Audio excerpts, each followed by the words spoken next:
আপনারা বাড়ি ছেড়ে পালাচ্ছেন কেন? আমরা বাড়ি ছেড়ে এই বিএসএফ এর ভয়ে এই লুটপাটের ডরে আমরা বাড়ি ছেড়ে পালাচ্ছি। আমরা থাকতে পারি না, আমরা জান রেখে দিয়ে দেবো আর ঘরকে। আমার কি আমরা যাবো কোথায়, থাকবো কোথায়? আমার বাড়ি, আমার স্বামী নাই বাড়িতে, যেহেতু আমার বাড়িতে স্বামী নাই, আমি খাওয়া কোথায় থেকে? আমি কোথায় যাবো ওটাও ডিসাইড করতে পারি না। বাচ্চা ছেলেদের কান্না দেখে থাকতে পারি না। মা গোলা এরকম ভাবে কাঁদছে, অজ্ঞান হয়ে যাচ্ছে, হসপিটাল নিয়ে যাওয়ার রাস্তা নাই যে হসপিটাল নিয়ে যাই। বাচ্চাদের খাওয়ারও দিতে পারছি না, ঘর থেকে যে বের হওয়া বেশটাও বেশ আমরা তারছে। আমার নিয়ে নিজে বাণিজ্য স্কুলে ভর্তি ছিল শুক্রবারের দিন, আমরা আনতে গেলাম তো আমার ইট ছুঁড়ে মেরেছে, দেখেন পা কেটে গেছে। আমার নাম নীলুফা খাতুন, বাড়ি কাঞ্চন। বাড়ি ছেড়ে কেন পালাচ্ছেন? কি জন্য বাড়ি ছেড়ে পালাচ্ছে আপনারা জানতে পারছেন? কি বাড়ি ছেড়ে কেন যাব না? ছোট ছোট বাল বাচ্চা কি খাবো? এই 5 দিন 6 দিন থেকে যে চালাচ্ছে তো কি খাবে? আমাদের স্বামীর ইনকাম নাই, আমার ছোট ছোট ছেলে আছে, কোথায় যাব? বাড়িও থাকতে পারছি না। রাত্রে আসছে বিএসএফ নিয়ে, কি পুলিশ আসছে, বিএসএফ আসছে, কি বলছে কি কিছু বললে গেলে ফায়ার করবো, পুড়িয়ে দিব, গায়ে বাড়ি ঘরকে আগুন লাগিয়ে দিব, তো কোথায় যাব? ওই জন্য এই ছোট ছোট বাচ্চারাকে নিয়ে যেখানে ইচ্ছে আমরা সেখানে যাচ্ছি। আপনার নাম? আমার নাম আছে রেখা বিবি। বাড়ি? বাড়ি কাঞ্চতলা কামাত। গভীর রাতে নাকি? হ্যাঁ, গভীর রাতে তো ঢুকেছে, ওই বাড়িতে লুট করেছে, কেউ যাচ্ছে তাকে বলছে হটো যাও না, তো খারাপ ইস্যুটা করবো, খারাপ ফালতু ফালতু ভাষা বলছে। কেন বলবে? শান্তি যখন চেয়েছিল তো অশান্তি কেন করলে? আপনার নাম?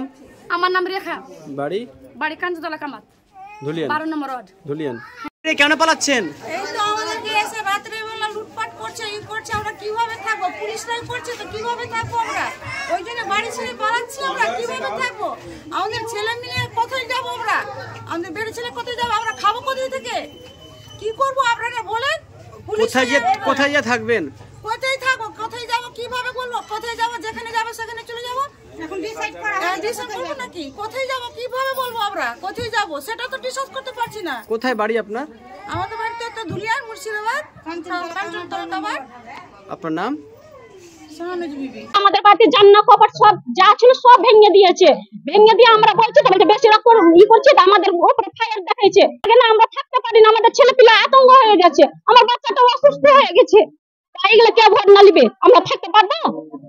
কি কি আপনার বাড়ি থেকে নিয়ে গেছে? আমাদের বাড়িতে 3 লাখ টাকা ছিল, 3 লাখ টাকা লেগেছে, আর সোনা ছিল। পালাতে বাধ্য হচ্ছি। কেন? কেন বলতে রাত ভর গোটা রাত জেগে আমরা থাকছি আতঙ্কিত হয়ে। রাত্রেবেলা বিএসএফ গুলো এসে, পুলিশ প্রশাসন এসে, ক্যাজুয়াল ড্রেসে এসে দরজা ভেঙে গ্রেফতারিকে লিখছে। কিন্তু আমার কথা হলো যে যারা দুষ্কৃতী তাদেরকে ভালো করে লাও, দরজা ভেঙে গ্রেফতারকে গ্রেফতার করে বাড়ি ঘর লুট করে নিয়ে যাচ্ছে। এটা কিন্তু প্রশাসনের দিক থেকে আমাদের অনুরোধ যে আপনারা যারা দুষ্কৃতী আছে তাদেরকে মানে চিহ্নিত করে ধরা উচিত। আম লোককে 200টা লেগে আম লোককে 2000 লোককে পারিশানি করতে হচ্ছে। তাহলে আপনাদের প্রশাসনের অনুরোধ, এটা আপনারা দয়া করে অ্যাকশনটা নিন। তখন কোথায় থাকবেন আপনারা? আপনারা ভাই, আমাদের কোনো দায় নেই, ভাবছি গ্রাম ছেড়ে চলে যাবো। এত মানে আতঙ্কিত আর থাকা যায় না। আপনার নাম? আমার নাম রিঙ্কু মোহাম্মদ। রাতের অন্ধকারে বাড়ি? বাড়ি কাঞ্চনতলা কামাত। বাড়ি ছেড়ে কেন পালাচ্ছেন? বাড়ি এখানে বাগানে। তো কেন বাড়ি ছেড়ে পালাচ্ছেন? বাড়ি হইতে পারি না, দেখলে ভাঙচুর করছে। হ্যাঁ, সব ই করে দিয়েছে, ভেঙে চুরে। ঠিক চলো বাড়ির ওখানে দেখবো কেমন হয়ে আছে। আমার স্বামী তো অসুস্থ, আর কোনো কাম ধরে হয় না, কি খাবো? ছোট ছোট ছেলেরাকে নিয়ে চলে যাচ্ছি, থাকতে পারি না তো। বাড়ি ঘর সব ভেঙে চচ্চুর করে দিলে কিভাবে থাকবো? কেমন করে থাকবো? কোথায় এটা?